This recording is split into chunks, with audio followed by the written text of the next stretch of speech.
Pip approaches every meal with the scrutiny of a high-end food critic, evaluating textures and flavors with surprising intensity.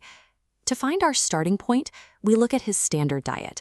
This sunflower seed represents the control variable, a high-fat seed that satisfies his most basic nutritional drives. On our enthusiasm meter, this baseline registers a reliable 8 out of 10. He knows exactly what to expect from a seed, and his reaction reflects that consistency. This 8 out of 10 score creates a point of comparison to see how these standard biological preferences stack up against the culinary complexity of a gourmet kitchen. We're moving beyond the standard bowl today. Pip is about to face a multi-course tasting menu designed to test the specific preferences of his tiny palate. Before we serve the first course, take a moment to predict which flavor profile will win him over in the comments below. We are testing whether a creature evolved for survival in the wild shows a distinct preference for specific culinary textures and preparation styles.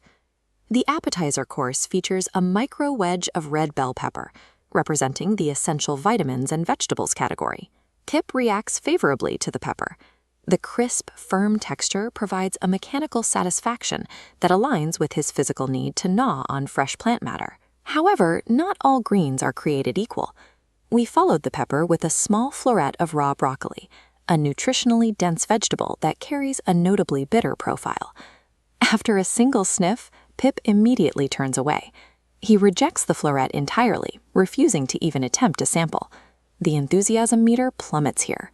This reaction suggests a biological aversion to certain textures. In many environments, bitter or brush-like plants signal material that is difficult to digest or potentially toxic. For the main course, we look at complex carbohydrates. We served Pip a dry, firm oat pancake paired with a small portion of mashed sweet potato.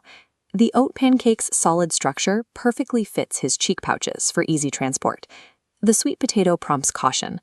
Its sticky consistency disrupts his instinct to store food. The pancake earns a 9 out of 10, while the potato leads to clear hesitation. In these comparisons, Pip appears to prioritize how easily he can transport and store a dish over the actual complexity of its ingredients. Finally, we present the dessert course, a small cube of fresh apple, representing simple sugars. Pip's reaction is the most enthusiastic of the day.